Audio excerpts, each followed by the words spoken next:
Today on the 1012 podcast, myself, Andy, and Jamie welcome Jeff Allen of Sons of UCF to look at the contenders in the Big 12 for the title game, the teams who are not out of it yet, and the rest of the pack who's just trying to make a bowl game. We've got some interesting thoughts from everyone on how this year could go.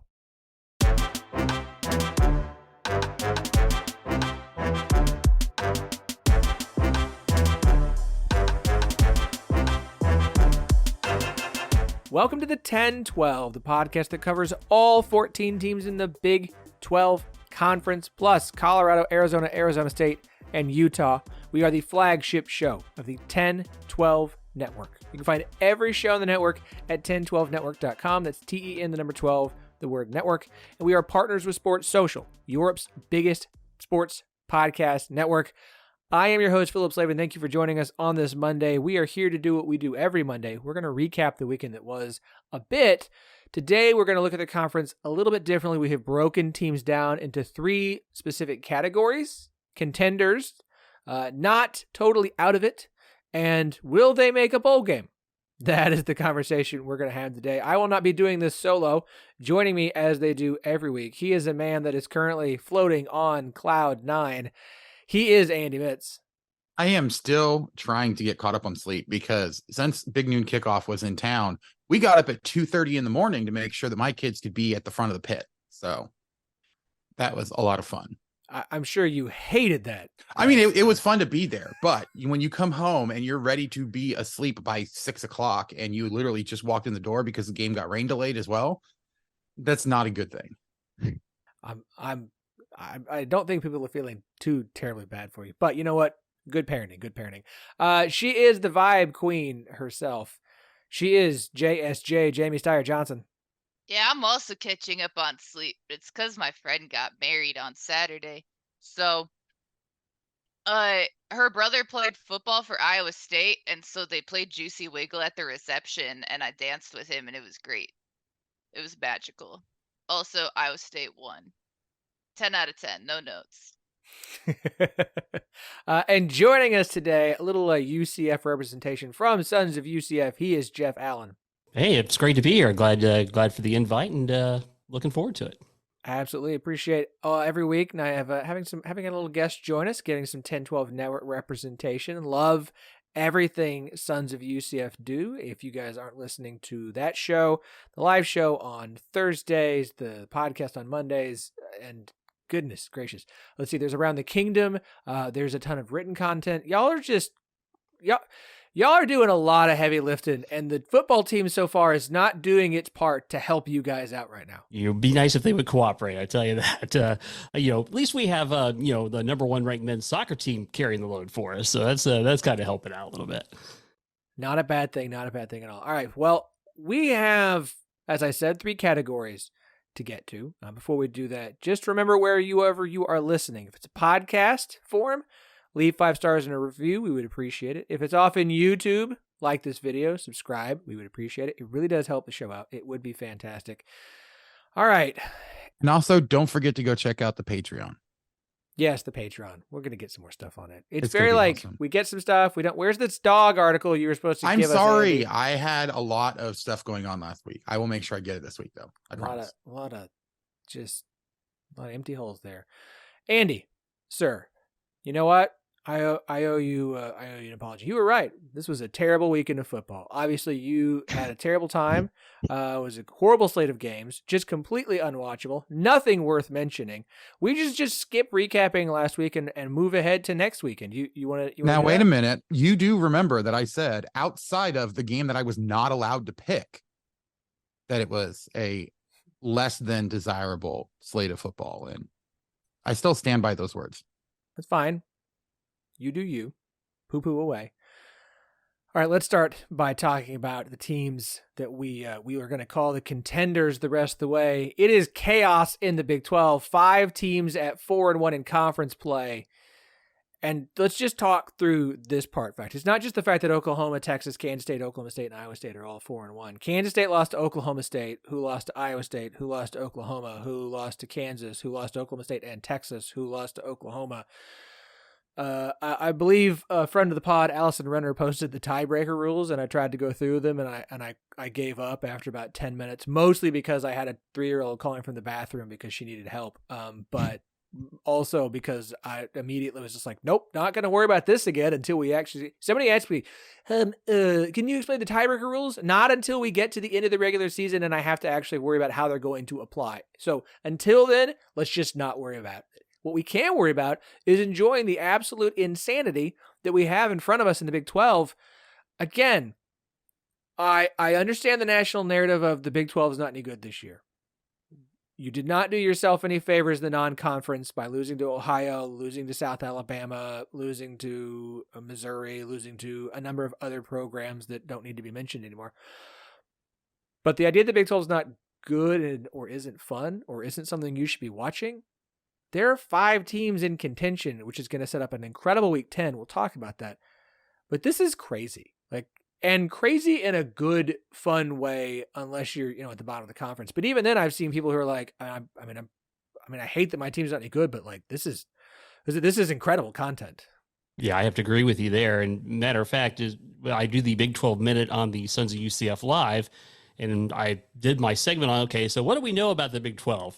And basically, I came to the conclusion we really don't know anything because, at the time, we had 4 3-1 teams, and each one of them plays 2 of the other. So, you referenced, who beat who at the beginning. So it sounded like the biblical begats at the beginning of the Bible there. When you look at the fact that, they're going to cannibalize each other probably is the way this breaks out. Yeah. I think the biggest thing here is the fact that you obviously are going to have teams like Oklahoma and Texas where people expect them to win every week. But as we've seen, it's not a foregone conclusion that they're going to do it or do it comfortably. This is, I actually have a bone to pick with the way that you broke out the teams, because I honestly don't think, I think it's people in contention and then are they going to make a bowl? Because, even the 2 teams that are 1 game behind are still well within it because they have so many games against the other teams that are up there. KU plays Iowa State and Kansas State still the rest of the year. You have Iowa State and Kansas State play each other. You have Oklahoma and Oklahoma State playing each other. You have, Kansas State also, I believe Kansas State plays Texas, but I know Iowa State does.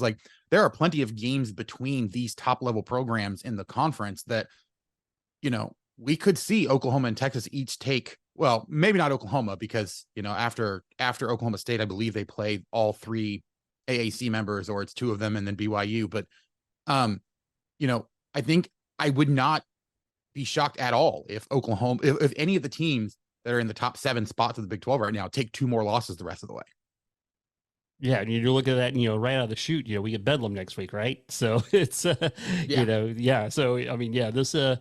this is gonna be like a very stirred concoction, and I think Phillip, you're gonna have the tiebreaker down by the end of it. I had some friends in a group chat starting to break down tiebreakers where they were figuring out what it took to get Iowa State and Oklahoma State in the title game, and it didn't take much, which tells me all I need to know about where we're at in the conference right now, honestly. We are in an ever-changing situation and environment that will look different next week than it does today. Let's break these teams down a little bit. Let's start with Iowa State, Jamie. First came Brocktober. Now we have Rocktober. Rocco Becht having a very nice month of October. Iowa State is now 19-7 in the month of October since 2017, 13-14 in the month of September. Because again, no one cares less about non-conference than Matt Campbell does. But once you get in October and get in Big 12 play, that's when it matters. That's when you make your money. Also, any talk of this is Matt Campbell's time and Ames done. Can we stop now? Are we done with that? Y'all good? You should be having more of the conversation of will Michigan State try and come and get Matt Campbell. This is not a haha, Matt Campbell's up for every job joke. This is actually, it would make a lot of sense, but we can talk about that at another day. Here's another Matt Campbell stat for you. Shout out to Brent Bloom for this one. Times Iowa State has ever started 4-1 in Big 12 play: 2023, 2020, and 2017. Again, they're going to build him a statue at some point. Entirely made out of corn? You just build the statue out of corn? county fair style, or is it out of butter? Would that be just It's- have a giant? Yeah, I mean, butter would be more really Iowan. But what I want to build a statue to is that graphic that Baylor showed on the screen during our first field goal kick. That was just a bear with an ear of corn in its mouth. I want every school to do that. I think that is the best shit talking I've ever seen that doesn't have words to it. I want more visual trash talk. And that was definitely like the best thing that Baylor did this weekend. So does that mean in the game this weekend between Iowa State and Kansas, you're going to have like a giant ear of corn squashing a Jayhawk on the big screen or something? I mean, I think that like for threatening factor, you use a twister, right? Like they're really trying to That's fair. minimize it, so you're not gonna have a bear standing up to an actual tornado, but you can definitely sweep up some like birds in a twister. That I think is absolutely elite. Like our athletic department got in a little bit on it. Like they tweeted a graphic that was just like a torn up little teddy bear in Baylor colors with a twister in the background, and it looked vaguely AI. So I don't know if it was Photoshop or not. I hope it was Photoshop so I could give them big props for that. But I like that. I think that we really need to make sure that we're furthering the agenda of the TCU win videos. Sorry, you were talking about using a tornado and talking about a bear, and all I could think of was a bear-nado, kind of like a Sharknado, but with big giant bears. You might be onto something. If it hasn't been done, someone will AI it and post it on Twitter. Yeah, this I week. know. Gosh. We'll talk about this weekend, but like I desperately need Iowa State to wear a marching Cy on the helmet versus full body J on the Kansas helmets, and that be the helmet battle, because that would be fantastic. Really good. Looking forward, Iowa State, look, they are very much in contention. They have the most opportunity, which also means the most difficult path ahead, because they have Kansas, Texas, and Kansas State all still on the schedule, all three other teams currently in contention to make it to Arlington. So like I said, with Iowa State, like the opportunity is there. Like you go 3-0 or 4-0 through this last four, or even 3-1, depending upon who you lose to. Iowa State, after a very, very ugly start to the season, could be staring at another trip to Arlington for the first time since 2020, which would be a hell of a turnaround from 2020 to 2022 and then back there in 23. Hell of a turnaround just from September to now. I mean, if you're going to have a good season, you're probably going to be talking about a turnaround from September to any point going forward, just based on history. But again, I said I had some maybe doubts about how invested I'd be at this point in the season, and I am still following football. So good spot, a lot of opportunity, and I don't know. I mean, no one's unbeatable, obviously. I mean, that's been made very evident with the conference schedule. So it's like, all right, go out there and have some big opportunities. And, if you don't end up back in the championship game, like that wasn't anyone's expectation preseason anyway. So it's nice to be at a point where you can have a little bit of a thought that maybe you can surpass your expectations, but ultimately you just want to like finish strong, not fall flat on your face, like not regress back towards the beginning of the season. Keep at least feeling like you're making progress, which I would generally feel good about, at least that aspect of it, without any specific games tied to it. Does anybody fear that Kansas will have a letdown after beating Oklahoma? That's that was a big pillar they hadn't done in a long time. So that's I think that or does that propel? Well, it's kind of funny that you bring that up, because I actually asked a couple of players about that after the game, and they basically said no, because we remember what happened last time we went up to Ames. That it was like 58-6 beatdown or whatever that was. It was ridiculously bad. I was there. I'll be at the game coming up this week as well. So hopefully I get to see Kansas get their revenge in person, but I don't think I would be too worried about a letdown because of the Oklahoma game. Now, the way that Kansas plays defense on the road compared to at home, that very well could lead to a letdown, but that wouldn't have anything to do with Oklahoma. That would just be Kansas holding true to form. All right, so Iowa State remains in contention, everything in front of them. Let's move to Oklahoma State. We could talk about the Cowboys. We could talk about the fact that this team has kind of figured itself out after it decided to actually name a starting quarterback. And more importantly, give Ollie Gordon the freaking ball.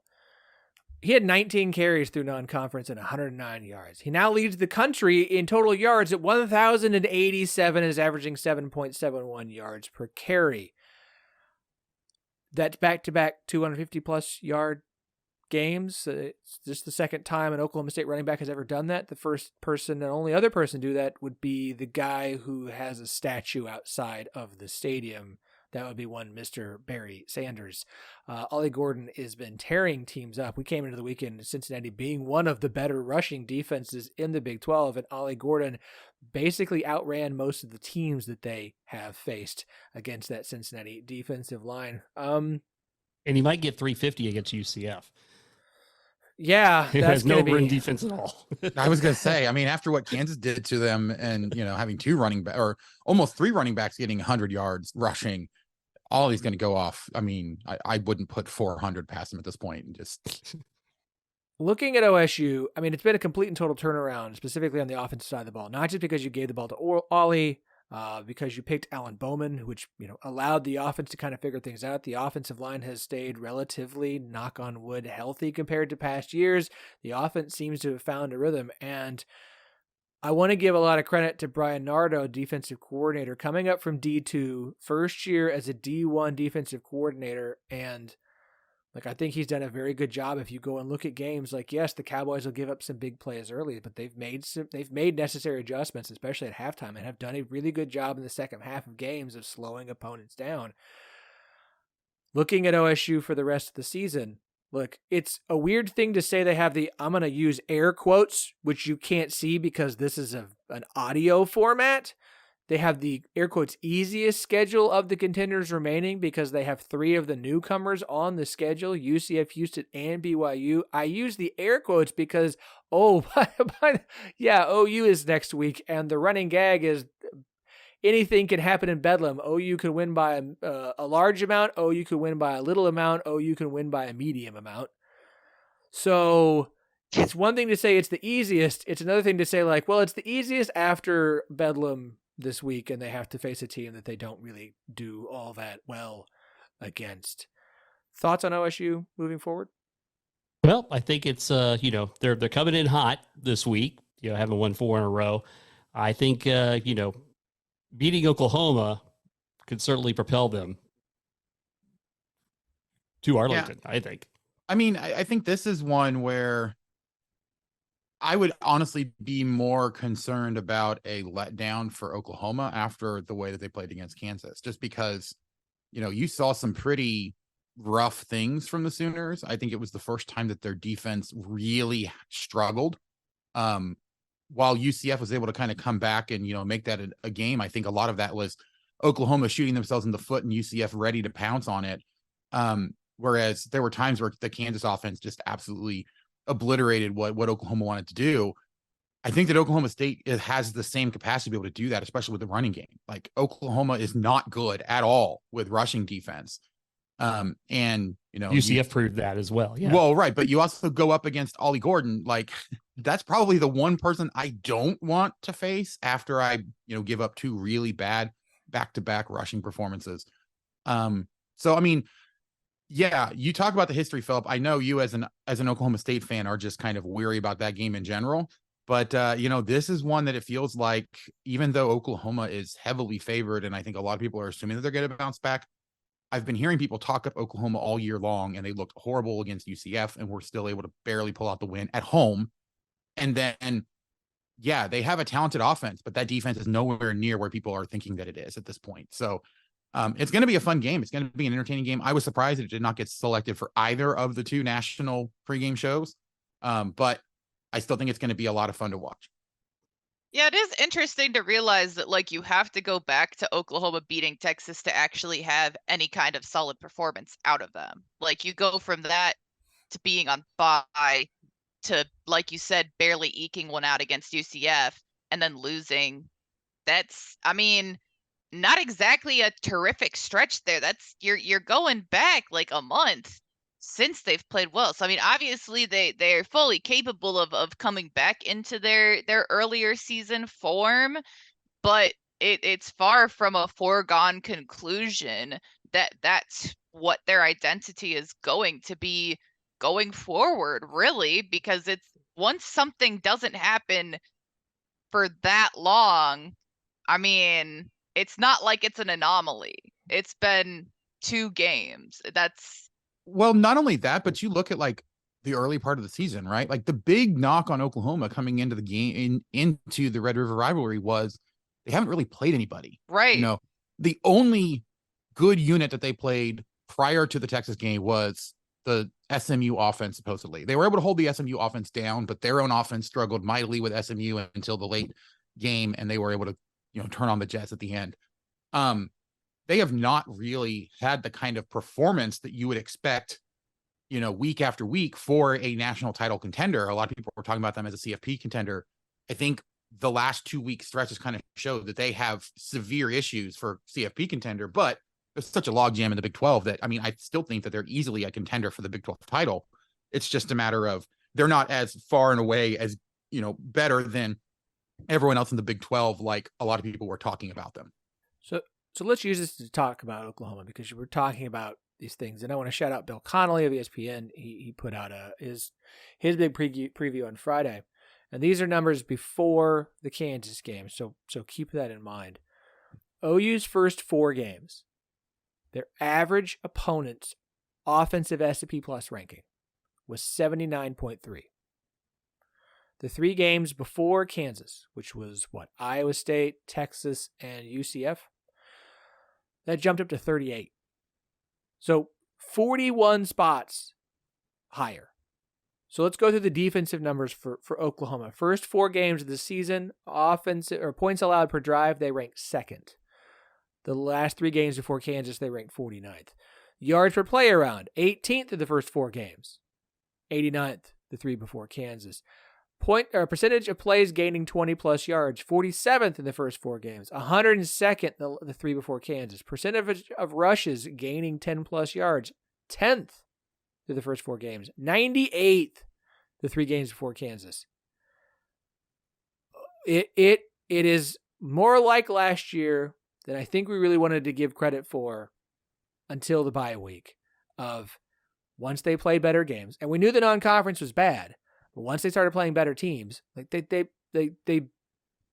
second half of that game against Iowa State got weird, right? You could talk to the Texas game was weird. Like, you made mistakes in the first quarter. Texas made a bunch of mistakes as well. Now, I could flip that around and say, like, Kansas held on for a win in which they were able to turn Dylan Gabriel over multiple times. Like, I can play this both ways. But the defense at Oklahoma is not what we thought it was through the first month plus of the season. And the numbers back that up. Once they started playing better offenses, it got worse. And if you want to play off SP plus numbers, let's look through. I hate playing the schedule game, but we're going to do it here just for a second. Let's look at where the offenses rank for the remaining opponents they have on the schedule. So Oklahoma State, their offense SP plus is currently ranked 24th. Okay. We got West Virginia, BYU, TCU. Okay, West Virginia is 56th. BYU 63rd, 63rd, and TCU is. Oh, I'm doing these numbers wrong. That's wrong. TCU is 26th. Sorry. I love doing things live. BYU is 68. West Virginia is, these are just offensive numbers, 48th. And Oklahoma State is 24th. So, no, it's not a gauntlet the rest of the way through, but they've still got a couple of good offenses they're going to have to face in Oklahoma State. And at least TCU from a S&P Plus ranking standpoint, I'm not sure I believe that they're. And I would say, I mean, I think West Virginia has a good enough offense to give them problems if the defense isn't, back to beginning of the season for him. Like, I don't think it's that the offense has a huge advantage over the Oklahoma defense, but if that Oklahoma defense plays the way it has in the last 3 or 4 weeks, then I think that West Virginia offense can make a lot of yards against them. It's just the real question of whether they punch it in the end zone or not. So Oklahoma, similar to Oklahoma State, you could argue one of the easier schedules down the stretch. We knew they had an easier schedule in the Big 12, period. After a road game in Oklahoma State, it's home for West Virginia, at BYU, and home for TCU. So, I mean, if they get past Bedlam, which is what they do most of the time, like, you still have to feel pretty good about Oklahoma finding their way to Arlington unless they just trip up somewhere. 11th of November 18th at BYU. If that's a night game. I'm pulling for that one. God, I think everyone in the Big 12 who's not an OU fan is pulling for a late night kick in Provo so that we can see the BYU Vampires. All right, let's bounce to Kansas State. Honestly, it's the hottest team in the Big 12. They're averaging 40 points per game since adding Avery Johnson into a 2-man quarterback rotation. The defense has allowed 3 total points over their last 9 quarters of football. That's 2+ games they've allowed. Is that good? 3 total points. Math says yes. Math says this. Beta Rank has the Wildcats as the highest rated Big 12 team with the number 7 ranked offense and the number 19th ranked defense. That's the higher rated offense in the Big 12 and second highest ranked defense in behind Texas. Kansas State is on a roll. And look, what's wild to me also is it also feels like Will Howard is playing better with Avery Johnson in the fold than he was when everything was on his shoulders, which is a wild thing.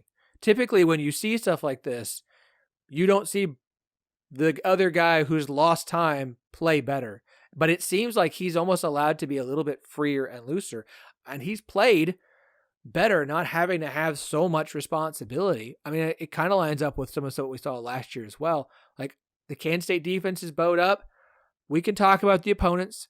That's fine. It's not like they played what we would call a murderer's row, getting these wins over Houston and TCU and Texas Tech. But like, they're playing really, really well coming in with this situation. Like, we came into the season going Kansas State would be the team if anyone not named Oklahoma or Texas made it to Arlington. Maybe Kansas State could be the one to upset that and find their way back to the Big 12 championship game. They've got a tricky schedule. You got a road game against Texas this weekend. You've still got to go to Kansas for Sunflower Showdown. You've got Iowa State at home to end the regular season. Like, they've got 3 tricky games out of the 4 final ones. They also get a home game with Baylor. But, like, kind of like Iowa State, the road is there. Like, the path is right there. You lose a tiebreaker to Oklahoma State, but if you could take tiebreakers over Texas, Kansas, and Iowa State and not give them all other losses, Kansas State's going to find themselves back in Arlington for a second straight season, which would be, again, considering, the loss to Missouri and even the loss to Oklahoma State, given what at the time we knew about OSU or thought we knew about OSU, would be a very impressive. You feel like, if they win all 3 of those games, though, there's no way they're losing to Baylor, so they won't need tiebreakers at that point. But yeah. So do you feel like their trip to Arlington really is contingent on beating Texas this week, though? I kind of feel that way. I mean, you have to win 3 of 4. Like, if it's 2-2, no. If you win 3 of 4, then it's just a matter of, like, who did you lose to? And I think if that loss is Texas, I don't think they're going. I think if they beat Texas, then it's just a matter of what happens with Kansas and Iowa State. Which of those, if you lose one, do you lose, and what's their record at the end of it? What are we doing with tiebreaker scenarios? But I think they have to beat Texas this weekend in Austin. Yeah, it really comes down to someone has to give both Texas and Oklahoma a loss in order for teams like Kansas State, Oklahoma State to be able to make it to Arlington, because, Texas holds the tiebreaker. I'm sorry, Texas's only loss right now is to Oklahoma, so doesn't really matter. Like, they have tiebreakers over everyone else that's contending that they've played so far, and Oklahoma has lost to Kansas unless there's a team unless Oklahoma loses another one or one more than Kansas does and Texas loses 2, like, Kansas is not going to be the one that's going to help knock those 2 out, without a bunch of other chaos. So I think at this point, if you are any of those other teams wanting to go to Arlington, you're rooting for as many people to beat Texas and Oklahoma as possible, and then you can just slug it out with everybody else. I think the biggest problem for me, if I'm looking at the Wildcats, though, is just the fact that, I mean, like your point about Will Howard playing better with, extra help. I think that's the way that the Wildcats team is built, right? Is that they do not do well, I think, when one player is having to make the difference. I think you could make an argument, Deuce, you can make an argument for, a few players here and there that have been able to do that in the past in Kansas State. But in general, they have to have a very balanced offense with multiple players that are really contributing to allow them to actually be able to beat some of these higher teams. The problem is the two teams that you look at and say, hey, those are at least decent teams would be Missouri and Oklahoma State. They played both those teams on the road and they lost both of those games.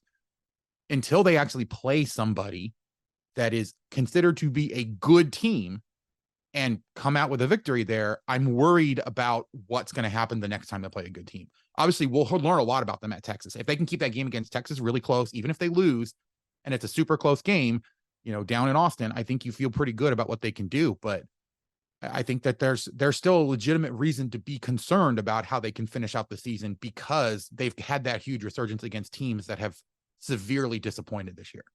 Absolutely fantastic performance against Houston this weekend, though. Good grief. Yeah, it is Houston, though. Like Houston we've had talked been, about how yes, and Houston on the road is bad. You shut Houston out. Like, I don't care who you're playing. Like, you shut Houston out completely. Donovan Smith had been playing well. Like, they gave Texas everything they could, and I understand. Like we said it on Thursday's Picks Pod. Like, there's going to be such a massive letdown for Houston after throwing everything they could at Texas. Like, there's just no way they're going to do that again against Kansas State. But to get shut out completely, and again, you held TCU to 3 points. Like, this is back-to-back performances that have been very impressive. I don't care who the opponent is. To have a 9-quarter run of allowing 3 total points, that's awesome. That is not, I don't care if you're playing 3 straight FCS teams, somebody's going to score a touchdown in there on some fluky something or other. That is very impressive. It doesn't happen by accident. No. No. Right. I mean, I think it's fair to say that you can have cautious optimism. I think it's also fair to lean into that and say, hey, the defense is playing amazing. And I think that defense can carry them to victories. I want to see them do it against a good team first before I'm willing to say, hey, I think the Wildcats can make it to Arlington. Fair. Last of the contenders, the team that Kansas State will be facing this weekend, the Texas Longhorns. Look, Malik Murphy wasn't awesome, but the game plan made a lot of sense for him against BYU. They kind of did what I thought they would probably do against BYU, who's not great on the road and not great in day games, and the defense was suffocating and played very, very well. I think that defense, we're talking about defenses carrying teams, the defense is going to carry Texas as far as it can until Quinn Ewers is able to get back in the lineup for Texas. Like, Murphy did enough. He looked better as the game went on. It'll be interesting to see when he faces off against what we think is a far better defense in Kansas State than BYU has. But, like, I'm telling you right now, like, unless the total drops below 50, just give me the under when we do the Picks Pod on Wednesday night. When we record it, give me the under on that game because I just, like, it's probably going to be a bit of a slugfest, which means it'll be a game in the 70s. But right, like, which no, like a total 100, yeah, or more. But like, it's going to be 2 very interesting defenses who are playing pretty well as of late. I mean, Texas against Houston was not great, but I just like Texas's defense still is an impressive unit, and as long as Malik Murphy can be at worst a game manager, like they're gonna keep winning, and you're gonna have to show up with at least an AA plus performance to be able to knock them off again. Yeah, I would say that they're definitely in the driver's seat as far as how things go down the stretch. They do have the tiebreaker on. They don't have the tiebreaker, I guess. So sorry about that. But they do seem to have the schedule in their favor. I think if they win this week, I think they've got a good shot to finish out strong. I mean, if you want a trap game for Texas, it's kind of like Oklahoma. It's a road game at Iowa State on November 18th. Like Jamie's got a ear-to-ear grin. Like, it's a hard place to play. It's going to be in November. It's going to be cold. Like, again, fingers crossed for night game. It's gonna be cold.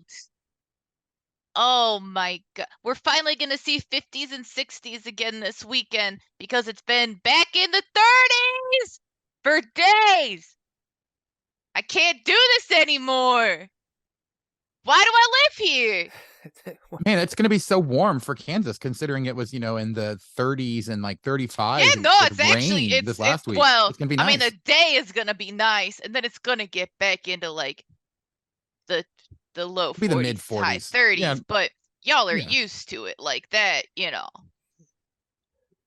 Like, At least there won't be sleet. That's, no ice gate or cleat gate this week. So. Well, you never know. It snowed a little bit today. all right, we got two teams that I have categorized as not out of it. Obviously, one of them is Kansas, and I'm making sure that they're in this group specifically because you got the win over Oklahoma. It's not just that they have stayed just one game back from everyone else in the standings at 3-2. It's now you have a very valuable tiebreaker if something comes down to that. Right now, that's a harder play for Kansas. You need things to happen to other opponents, and you have to basically be perfect the rest of the way. But until another loss pops up on their schedule, they're going to remain in contention here. I tweeted out on Saturday, I was like, had any other Kansas coach ever been able to beat Texas and Oklahoma in their career? Well, guess what? Lance Leipold is not he's not the first big Kansas head coach, thanks for interrupting me, to have wins over both Oklahoma and Texas and their career. Obviously, Andy has already looked this fact up so that he could know the answer to it and probably write about it on Blue Wings Rising. Can anyone name the coach that did it before? And I won't blame Can I name you. another coach? No. I don't fault even Kansas fans that are like, who? I don't. Oh man. Andy, do you? No, it's funny. I have it's funny fact because I here. looked at it and I pulled it up and I haven't written about it yet. And I was thinking about writing about it, but I completely forgot the name. I just remember that there is one and I was going to go fact check it later. I didn't think you were going to bring this up today. Oh yeah. It is Adrian Lindsey. He beat Oklahoma in 1937 and Texas in 1938. Oh, of course. Yeah. Adrian Lindsey. I should Yeah. have known. Oh, My yeah. knowledge of Kansas coaches, Tip like of that my I can actually tongue. pull, it goes all the way back to Glenn Mason, but not, any gonna say- further back. So Yeah, mine goes further. And I knew it wasn't Mark Mangino, so Or David Beatty. dollar or, signs. Could dollar have narrowed signs. it down by who it wasn't, maybe. There's a lot of coaches in Kansas history. I'm sorry. I had to. Kansas had the lowest post-game win expectancy of the week at 17%. Congratulations to Kansas in that one. Again, losses to Texas and Oklahoma State. The win over Oklahoma keeps them in contention, but one more loss and they're out. I do think given the way things are, and again, maybe we have two teams with 3 conference losses. Maybe. It's already weird now. It could get weirder.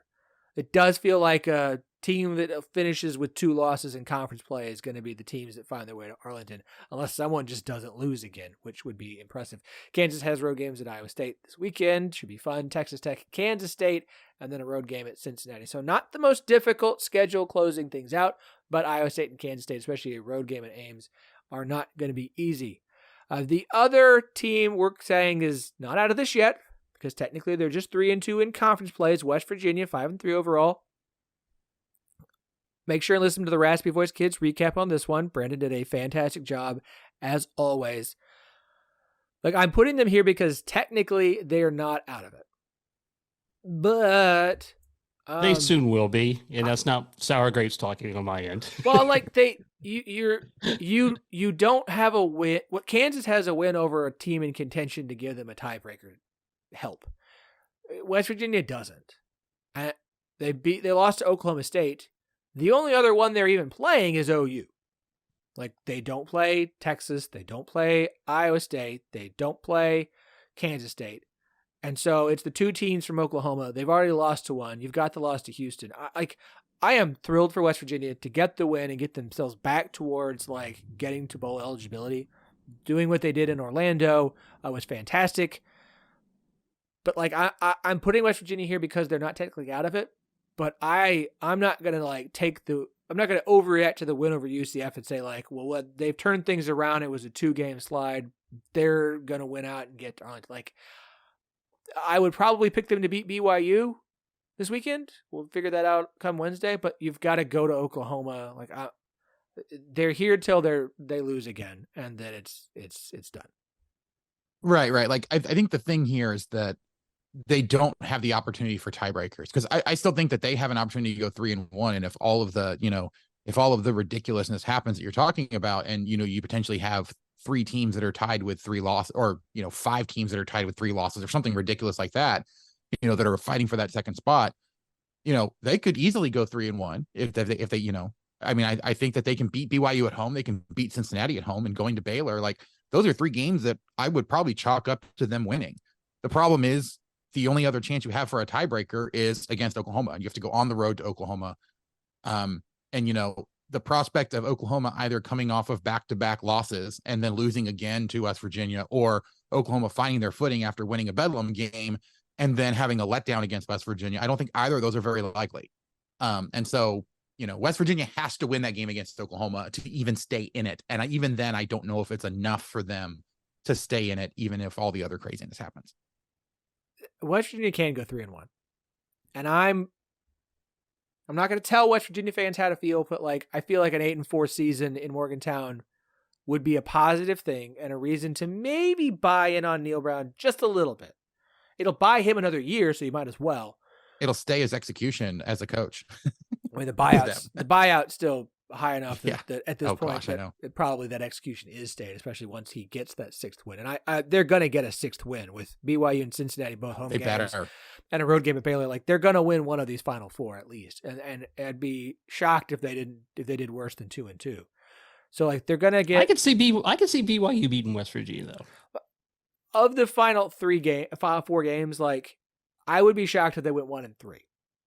That's the whole point. Could BYU beat them? Maybe. Yeah, probably. BYU on the road is not great, not as good. They've won a road game. They went to Arkansas and won. So there's that. But, for West Virginia. Not only that, but it's a West Virginia. It's in Morgantown at night.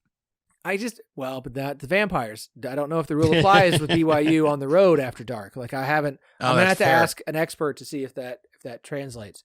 One thing that does translate is how good you're going to look and how comfortable you're going to be with apparel from Charlie Hustle. Charlie Hustle is a vintage-inspired clothing company based out of Kansas City that specializes in collegiate and hometown apparel and loves the Big 12. By the way, Houston fans, if you're listening, I don't know how many Houston fans are still engaged in college football talk, but keep an eye out. Something is coming down the line. Charlie Hustle wants you to be the best dressed fan this season, so be sure to check out their wide selection of officially licensed collegiate apparel today. Show off your school spirit all season long. They've got comfortable sweaters. They've got comfortable hoodies. They've got varsity jackets that are absolutely fantastic. We're talking about the cold weather. It ain't warm anymore. It's not summer. You can get a t-shirt if you want something underneath, but the sweaters and hoodies are awesome. They're incredibly comfortable, and they have some absolutely fantastic designs for your school. Sorry, Cincinnati, they're working on it. They have every Big 12 school except Cincinnati, but they also have Colorado. Those are just some of the more than 30 schools that you have to choose from, plus a whole bunch of other stuff. If you're just a fan of the city of Kansas City, maybe you're a Chiefs fan, maybe not after the game on Sunday, but in general, go to charliehustle.com, use our promo code 101215, TEN1215 for 15% off all non-sale items. I'll say that again, 101215, TEN1215 for 15% off all non-sale items. Go shop at charliehustle.com today. Charlie Hustle, vintage made fresh. What is this cold weather you speak of? Yeah, you Orlandian? What is there? Orlandoan. Okay, I appreciate it. There's the Mandalorian. I don't know. There's a UCF fan who dresses up as the Mandalorian, and I was going to. The Nightalorian, yes. There it is. Thank you. Appreciate that. I tell you what, I've got my February trip to Orlando circled so many times mentally in my calendar. Those 36 hours are going to be beautiful. There was 3 representatives from the Pop-Tarts Bowl at the KU game this week. So I'm just hoping that, if Kansas doesn't find their way into, a New Year's Six Bowl as a surprise winner of the Big 12 conference, which, again, probably not happening. So I'm banking on the fact that the Pop-Tarts Bowl will decide to bring them down to Orlando. So looking forward to that potential trip. There you go. I think we all have UCF on our bucket list. Less for UCF, more for Orlando. But, my next trip there will not be football related. It will be taking 3 small girls to Disney World. But we'll get to that. Well, later. We'll tell you the West Virginia fans invaded us big time this past weekend. Well, I feel like Florida is to West Virginians what Vegas is to Utahns. So that's a great analogy. I'll confirm that with Brandon and Jared. I have actually heard that from West Virginia, just talk about how they spend time down there and stuff. As soon as you say that, yeah, that's kind of a mecca. It's a lot of people go down to Florida. I mean, Florida in the winter is 50% people from the north. All those. Well, yeah, but West Virginia specifically, because I guess it's not the worst trip down the coast. West Virginia and Canada. It's the most opposition I have seen at a UCF game. Wow, what they did this past weekend. Okay, well, impressive. Very good to know. Very good to know. Okay. Next category is, will they make a bowl? We'll move through this a little bit more quickly so we can talk about this weekend. BYU, let me just say this. I know some BYU fans are upset about the season. I saw a lot of angry fans this weekend on Twitter. I've seen some friends of ours, specifically from the Hype Train podcast, our BYU show, kind of defending things. Here's what I'll say for BYU. You are currently 5-3. I understand you just got beat by Texas in Austin with a backup quarterback. You can take it at that rate, or you can understand that it's your first year in a P5 conference in Texas is good. I don't want to tell you how to feel, especially after another disappointing road performance. And what others have or have not accomplished, Utah, really doesn't have much impact on your feelings about your team, Utah. But being the only newcomer that has a realistic shot at reaching the 6-win mark necessary for bowl eligibility, I would call this season a success so far. You have a currently above 500 record. You're only a game below 500 in conference play. You have 2 conference wins. The other 3 newcomers have 1 combined. Okay? Again, you're welcome to feel however you want about this season, and I get it's hard to be optimistic after Saturday's performance, but there's still plenty of potential in year 1 for BYU to have what I think would be a successful year for a team in year 1. West Virginia, Iowa State, Oklahoma, and Oklahoma State. I get that. 3 of those are contenders. 1 is one on the outside. You'd have no more newcomers left. I'm not going to, I understand that 6th win might be tricky. But I still think it's a successful year for BYU as long as they get to that 6th win somehow, some way. I don't know where it's going to come. I think everyone kind of looks at BYU as an auto win. I do think getting a 6th win, getting another win over an incumbent 10, and getting even to 6-6 would be a successful year for BYU. Here's the thing. We've talked about this ad nauseum. The run game isn't there. The defense is up and down. It's all on Keaton Slovis's shoulders. In the wins, he's 83 for 142 for 59% completion for 1,010 yards, 10 touchdowns, 1 interception. In the losses, he's 70 for 125 for 56% completion, 706 yards, 2 touchdowns, 5 interceptions in the losses. It's all on Keaton Slovis. Everything is on his shoulders, how far this team goes. He'll have another bad game in him. It'll probably be on the road somewhere. He'll have another good game in him. It will be at home somewhere. I think they'll get the 6 wins. I'm not going to try and pick which one it's going to be with West Virginia, Iowa State, Oklahoma, and Oklahoma State. Iowa State and Oklahoma in Provo. I think they'll get a 6th win. I think they'll get to bowl eligibility. They're only 1 win away, and I think they have it in them, especially at home. Yeah, I would agree. And I think Slovis has at least 1 more good game in him, I think, if not 2. So I think they're definitely going to get in. Yeah, I mean, I would love to see them, with the slate that they have remaining, get, 2 or 3 more wins just to kind of help out some of the other teams and the kind of that chaos in the Big 12. But I mean, I think it's safe to say that they have a good shot to get at least 1. Going on the road to West Virginia, kind of like we talked about, it'll be a night game in West Virginia. Let's see if their vampiric origins will allow them to, play really well. But they're going to get one of those two games, either against Iowa State. If Iowa State beats Kansas this week, then against Iowa State, that will probably be a night game. Or, going against Oklahoma, they might put Oklahoma into that slot. Although I would think they probably want to make that game featured in like an afternoon slot or something. But they still have two really good shots at getting another home night game, which will go a long way to helping them get that final win. The fact that they only need one, I think, is what gives me hope that they will actually make it. But yeah, I mean, I think that they have the ability to do it. They have a strong enough team that they can jump up and bite somebody. It's just a matter of who it is. Yeah, I don't know. It's not an easy slate to end it. Like, there's maybe some opportunities in retrospect that are more important than they may have felt at the time. Obviously everything feels important, but like not getting Kansas, not getting tip of my tongue. I don't know. Whatever other one they had a chance in. I lost it. I had it. It was there. I'm really trying. Look, there was a couple games they probably could have won, but I'm not looking at any of the ones here to end the season and saying that any of them are a great opportunity.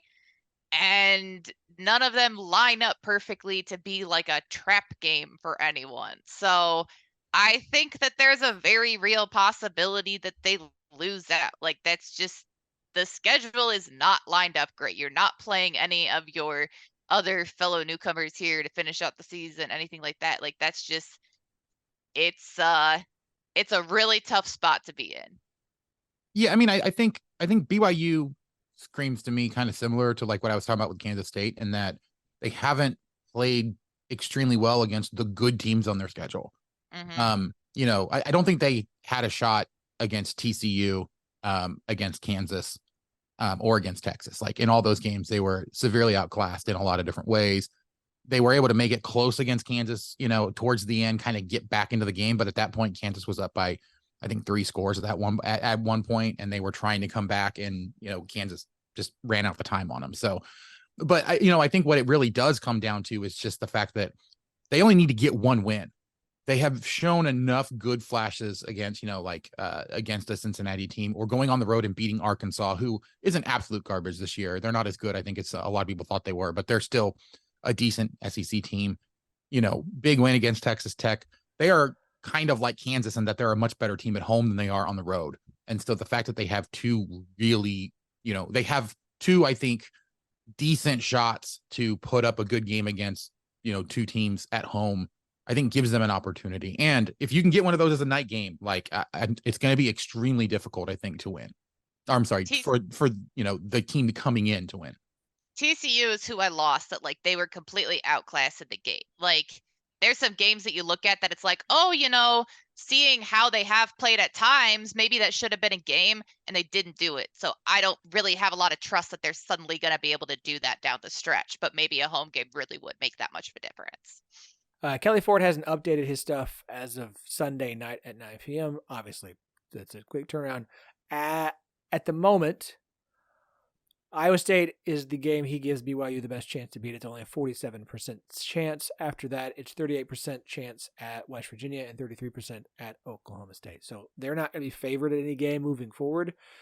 But the home versus road thing is, I think, a real thing for BYU. All right, let's run through these a little bit. TCU, it's wild to me that a team that is 4-4 overall is still well liked by certain ratings. S&P Plus has them 28th. Beta Rank has them 32nd in the country. TCU's 4-4. They need 2 wins out of road game at Texas Tech, home for Texas, home for Baylor, at Oklahoma. I don't love their chances. I understand they got Baylor at home. Let's mark that as a win. They have to win one of the other 3. I understand the ratings like TCU. I've watched enough of them to be like, yeah, all right. The numbers are confusing. I don't think this is a very good team. They could get to 6 wins. I'm not leaning toward it at the moment. Did you see that list of like the best ever 6-win teams in the history of No, college football? you mean 6 lost teams? That was Yeah, Kelly. maybe that's what. Yeah, yes. It's giving like Iowa State at number 1, like where they're still liked by the ratings and stuff, but you just keep finding ways to lose games. Yeah, I think the thing that doesn't help them is that, the schedule is not great the rest of the way. I mean, they have a winnable game at Texas Tech and they have a winnable game against Baylor. Then they have to host Texas and go on the road to Oklahoma. I'm sorry, but if they don't win this game at Texas Tech this week, there's absolutely no way that they go bowling. Yeah, I would agree. I think they'll beat Texas Tech and Baylor. I think they'll get in. That leads to Texas Tech, who is one of 4 3-5 teams. I'll remind you, everybody, for Texas Tech, that no Big 12 team who started their season 0-2 has ever gone bowling. Texas Tech, one of those teams this year who started 0-2. TCU at Kansas, UCF at Texas. They have to win 3 of those. Texas Tech is not going bowling. Yeah, I mean, they theoretically have a chance if they can get the win this week, but I mean, they have to beat either Kansas on the road or Texas on the road. Those are both difficult ones. So if you're hoping for as many Big 12 teams going bowling as possible, then you're a big TCU fan this week. And they're going to beat UCF. That's the only one those games they'll win, I think. UCF fans are going to see Taj Brooks in their nightmares, like every other running back in the Big 12 this year. Yes. Among those other 3-5 teams, we just talked about the 2 that are playing each other. Baylor. Baylor. That's a nope. Baylor's 3-5. Baylor is not going bowling. I feel confident in saying Baylor will not win 3 out of Houston, at Kansas State, at TCU, home versus West Virginia. The Bears are 76th in SP+. That's a spot worse than Cincinnati and 1 spot better than Colorado. They're 101st in beta rank, which is 1 spot below Houston. Thank goodness the 4 newcomers are struggling as much as they are, or Baylor would be the worst team in the Big 12. I'm still not entirely sure they're not the worst team in the Big 12, but because they have 2 wins over Cincinnati and UCF, Cincinnati more comfortably than I expected, even at 3 points. They're bad. Their 3 Big 12 losses have been by a combined 69 points. Nice. That's 23 points per game. For Baylor fans, you're not going to a bowl game this year. You'll probably win another game, Houston. Aranda's not going anywhere this offseason. So if that's your hope that he's going to get fired, he's not. He's going to get you get 1 year to replace certain coordinators and assistants, offensive side of the ball, and try and turn this thing around because we like you and we owe you a lot of money. But we also really like you, and you have done one nice season here. So he's going to get another year to turn this around. He gets the Tom Herman treatment. You can fire all of your assistants and save your job. That's the most recent Big 12 example, but it's a pretty commonplace thing of like, we like you, we also owe you a lot of money, but we do like you, and so we're going to give you 1 season, fire some guys, replace them, fix it, show progress, or we're going to be headhunting. Or Jeff Traylor is I'm going to be honest, head coach of Baylor come 2025. Yeah, I'm going to be honest, though. I wouldn't be shocked if Baylor loses out. Like the game against Houston, I think Houston occasionally jumps up and swat some people, as West Virginia fans can attest to. I get the feeling that Baylor, like that's the only one they have a chance to win, I think, at this point. Unless for whatever reason TCU falls flat on their face, the rest of but again, like Houston's the only one that I feel confident even saying they have a good shot to win. All the rest of them, it's a rough season in Baylor, or down in Waco, it's going to continue to be a rough season. I did thoroughly enjoy Iowa State Twitter taking good friends of the network over at the Between Two Bears podcast to task for their preseason comments this week. So I saw it and I didn't listen yet. Do I need to go track it back down? It's actually pretty funny. So yeah, I would especially the comment of, has Iowa State ever had a good quarterback? They do like to troll. Our new Baylor show, a little less insulting. In the Bear Den, go check that out. Speaking of Houston also 3-5. I can talk Houston and UCF and saying both of those teams are shockingly 3-5, but for 2 very different reasons. Houston for having 3 wins, UCF for only having 3 wins.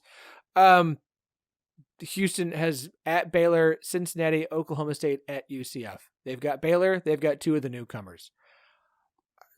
They're not Oh, by the way, I can't wait to hear whatever Daniel's stat is going to be on Wednesday night about conference teams coming off of shutout losses going on the road. Blah, blah, blah. It's probably like wins 68% of the time. I don't know. I'll ask him.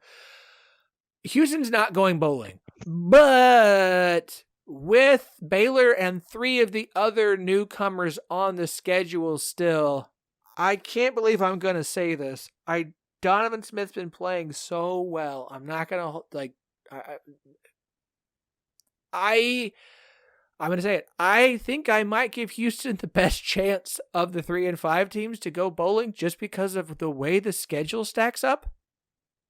Wait, they have Baylor, Cincinnati, Oklahoma State, and UCF. Yes. So they have Baylor and then two of the new ones. They have to win 3 You games. had said 3.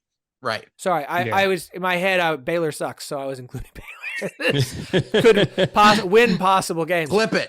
Clip it. That's fine. Like Baylor fans were like, "How dare?" Like, yeah, we do. They got a legit shot to go 3-1. They have the best chance of any of the 3-win teams of winning 3 of their final 4. I'm not going to. And it all comes down to schedule. Yes. Yeah. Yeah, but they'll go 2-1 and then lose the game at UCF. That would be the most Dana Holgerson thing possible. That would be epically hilarious. I mean, not to Houston fans. Sorry, Scott and Holman. We love you guys. That, of course, is our Houston podcast. I'm sorry. As a lover of Schadenfreude in general, I think that would be hilarious. However, yes, it would suck for Houston fans. Jeff, UCF is 3 and 5. They haven't won a game since the non-conference. Your last 4 at Cincinnati, home for Oklahoma State, space game, at Texas Tech, and home for Houston. I'm not picking UCF to win 3 of their last 4. And I don't blame you. It's just, I mean, Cincinnati's a winnable game. That game coming up this weekend could be one of the ugliest that we'll see on the schedule this year. They're not going to beat Oklahoma State. I don't like UCF on the road at Texas Tech. They had not fared well on the road. Houston might be winnable, but yeah, they're not going to win. They're not going to win 3 games. Honestly, my big question is UCF going to win a Big 12 game this year? Like they should, looking at the rest of the schedule, but because like if they beat Cincinnati, that doesn't really count because it's not a legacy team. So well, no. But like, I'm just talking about in general, whether it counts or not. Cincinnati and Houston, like I think they have a chance to win those 2 games, but like they should have beat Baylor, and everything fell apart for them. Yeah, I just don't know. They should have beat Oklahoma. Yeah, honestly, well, they should have at least tied Oklahoma. Yeah, but I mean, you're going to look back on this season. The Baylor game is, the one that took everything off the skids. Just the devastating way that they lost that game had a huge impact. They got blown out the next week by Kansas. So yeah, they're going to go to. I think they could go 2-2. I'm just not real confident. I mean, at this late of the season, it's hard to fix a defense that gives up so many yards on the ground. And yes, by the way, we if we don't know them before the game, we know them after because we see the name on the back of their jersey running past. Oh man. No, I mean, it's the only game left on their schedule that I'm confident that they can or that they should win is the Houston game. But then you get to the point where if you haven't won before the, in conference before the final game of the season, that's a ton of pressure to win that game, to not go winless in the Big 12 in your first season. Yeah, I agree with you.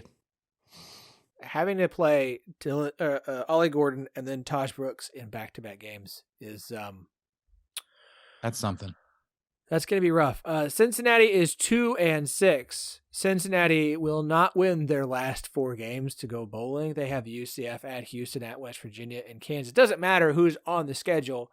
UCF, the other team currently winless in Big 12 play, they've lost 6 games in a row. It continues. Cincinnati puts up a lot of yards, but doesn't actually score any points. At this point, like I think UCF will win a game. They might win 2. Like they could beat. They should maybe beat Cincinnati on the road. They definitely should beat Houston at home. Like, Cincinnati might not win another game. If we're talking about, like, won't win another game this season, you get UCF at home. You're at Houston, at West Virginia, home for Kansas. Like, Cincinnati, 2-10. It's going to be an interesting round robin, for the former AAC teams to determine who is not the worst in the Big 12. Yeah, this year.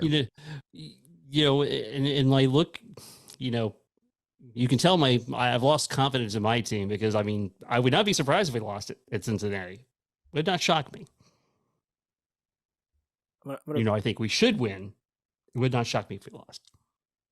Given the way the season's gone, I would be more surprised if you weren't thinking it's a possibility that they would lose. Yeah. I don't. Maybe I'm still just a fool, but UCF is better than Cincinnati. Like, it's still they have problems. They are, no doubt. Cincinnati's they're just bad. Like they're not a good team. But as we've seen so many times in the Big 12 this year, being bad doesn't stop you from winning the game. This is true. But there's a difference between the incumbent 10 having a rough year and winning games and the newcomers being bad and winning the games. I mean, Houston, I don't know. This Cincinnati is woof. It's didn't like the hire then, still don't like it now. Let's move on because I don't think Cincinnati wants this. Fans are still listening. Want to listen to this. All right, let's preview the weekend ahead because that's what we do to wrap the show up every week. Let's run down the slate. It's an incredible slate. An incredible slate of games. Absolutely fantastic. You get a Thursday night game. I'm really enjoying the Big 12 weeknight games. I understand why fans don't like them. I'm not going to argue with any of that.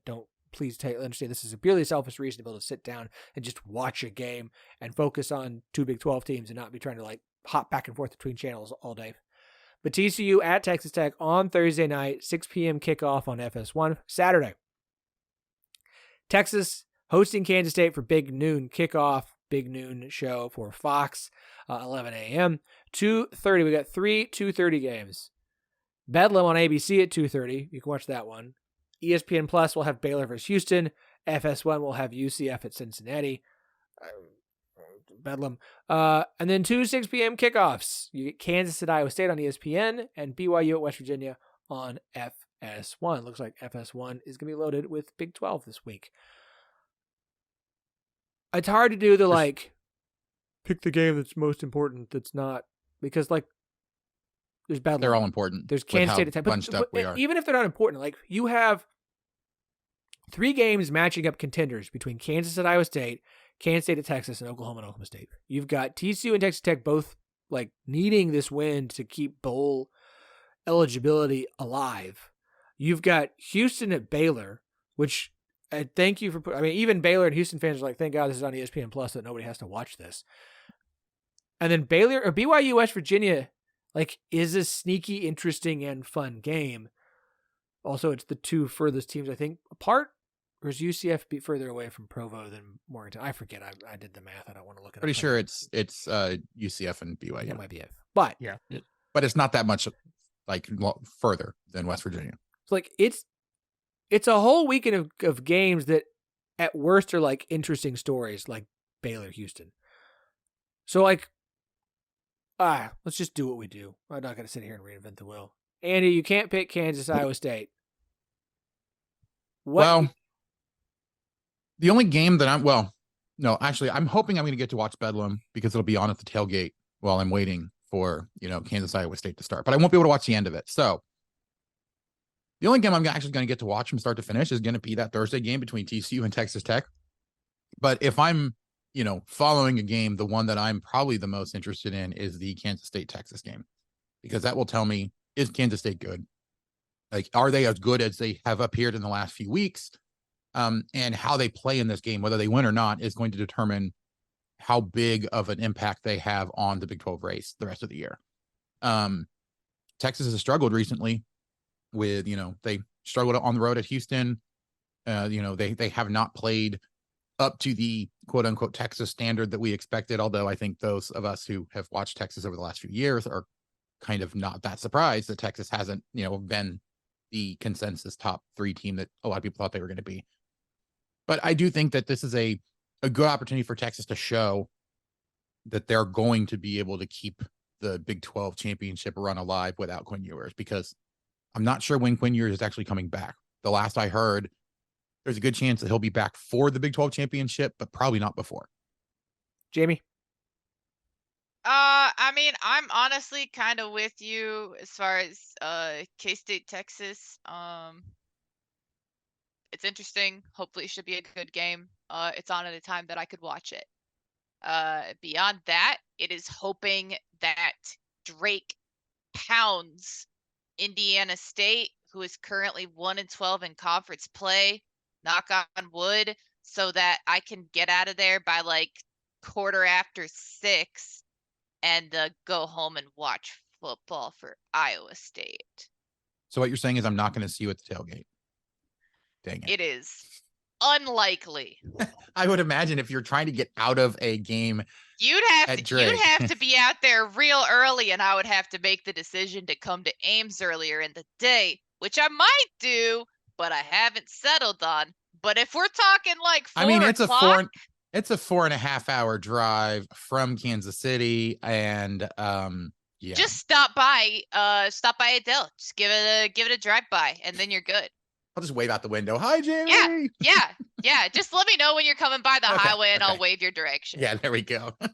I need the White Russian Cookie Crisp breakfast. Like I need to come do that in Ames. That's in Ames, right? What? It's the Cookie Crisp cereal in the cup of White Russian. I'll be tailgating with those guys. What do you? Yeah. What? Oh yeah. Who does that? Wide Right Natty Light was talking about it. Because really, what you need is Tip Top Chili. For brekkie? If you want it to. I mean, it's a night game, so most of the people tailgating aren't going to be doing breakfast stuff, Phillip. I mean, you can eat breakfast all day. I don't know why you're so prejudiced against. I said most people won't be. I didn't say they couldn't. Jeff, what's the most important game of the weekend to you, sir? Yeah, I kind of have to agree on Kansas State, Texas. I mean, this does, beg the question, Texas, are they going to continue to survive without Ewers? And Kansas State, this is their opportunity to put their foot in the ground and announce that they are going to contend to go to Arlington. I can't pick Bedlam, so I will pick Kansas and Iowa State, which is also going to be like the potential there is a lot of fun. Like Iowa State's defense versus Kansas's offense, Kansas's defense versus Iowa State's offense. Like I think the total is at 54 as of time of recording this.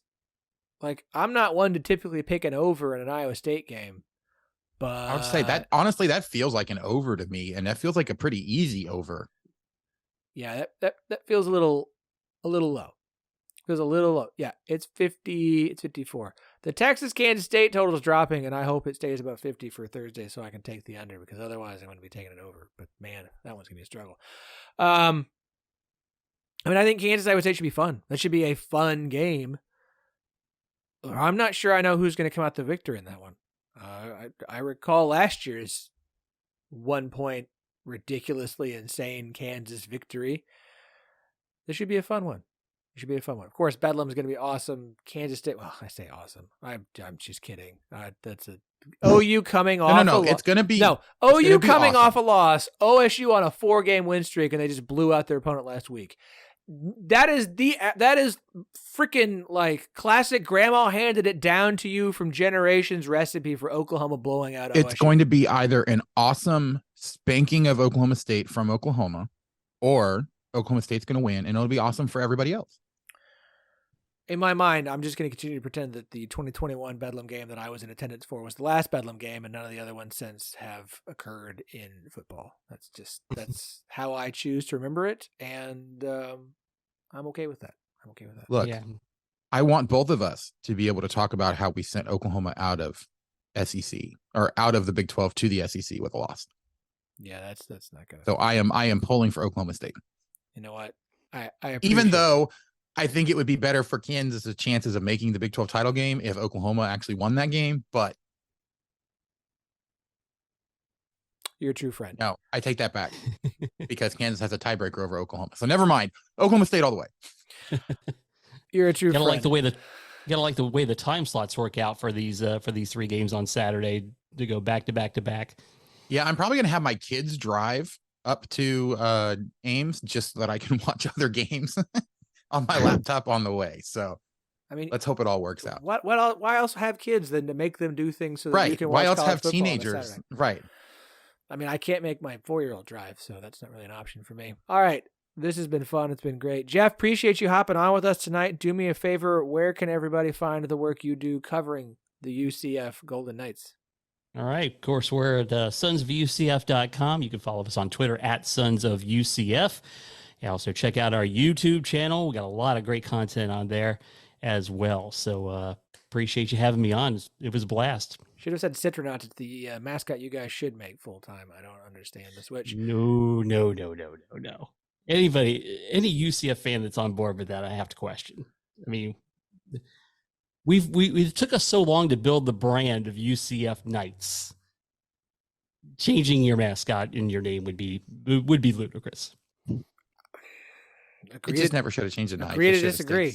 Yeah. You should have. Like that's what we're saying is that someone should have gone back in time and prevented them from moving off of the Citronaut logo, and mascot. It's glorious. Long time well, ago. one of these days, the great space engineers that we provide might come up with that time machine, and they could make that happen. First most important thing to be done with that time machine is that. You can find Andy at AndyMitts12. That's MITTS, and of course everything he writes for is on Blue Wings Rising. Jamie can be found on Twitter X at JSTEYZ. You can find us at 1012 Network. 1012network.com is the website. 1012pod is the gram. 1012 podcast is the YouTube. Shop at Charlie Hustle. Subscribe to the Patreon. Follow us everywhere. We'll be back on Thursday to make picks for this upcoming weekend. We will talk to you all again then.